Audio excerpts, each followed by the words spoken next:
વડોદરા શહેરમાં સૂકો અને ભીનો કચરો અલગ કરવા માટે મુકાયેલા ડસ્ટબિન આજે ભંગાર હાલતમાં નજરે પડતા પાલિકા તંત્રની કામગીરી સામે ફરી એક વખત ગંભીર સવાલો ઊભા થયા છે.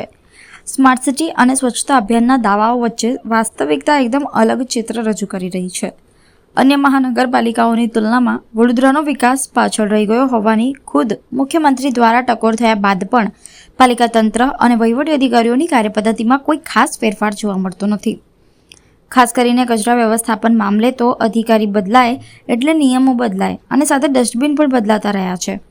શહેરમાં પહેલાં ઠેર ઠેર સિલ્વર ડસ્ટબિન મૂકવામાં આવ્યા, ત્યારબાદ સૂકો અને ભીનો કચરો અલગ કરવા માટે પ્લાસ્ટિકના ડસ્ટબિન મુકાયા અને પછી ફરી ડસ્ટબિન ફ્રી સિટીના નામે મોટાભાગના વિસ્તારોમાંથી સિલ્વર ડસ્ટબિન હટાવી લેવાયા.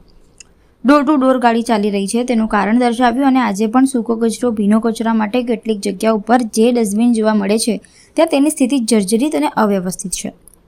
શહેરમાં ડસ્ટબિન મામલે કોઈ યોગ્ય નિયમનો અમલ થતો નથી. સ્માર્ટ સિટી પ્રોજેક્ટ અંતર્ગત શહેરના વિવિધ વિસ્તારોમાં સૂકો અને ભીનો કચરો નાખી શકાય તેવા ખાસ કન્ટેનરો મહાનગરપાલિકા દ્વારા બનાવવામાં આવ્યા હતા, પરંતુ ગણતરીના મહિનાઓમાં જ મોટાભાગના સ્થળોથી આ કન્ટેનરો ગાયબ થઈ ગયા. આશ્ચર્યની વાત તો એ છે કે ગાયબ થયેલા કન્ટેનરોમાંથી કેટલાક હાલ કમાટીબાગ સ્થિત અતિથિગૃહની પાછળ પાલિકાના મિની સ્ટોરમાં ભંગાર હાલતમાં નજરે પડી રહ્યા છે.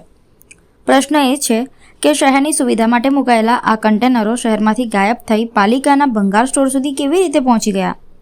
પ્રજા ટેક્સના પૈસાથી થતી કામગીરીમાં આમ બદલાતા નિર્ણયો પ્રજાને સુવિધારૂપ થતા નથી.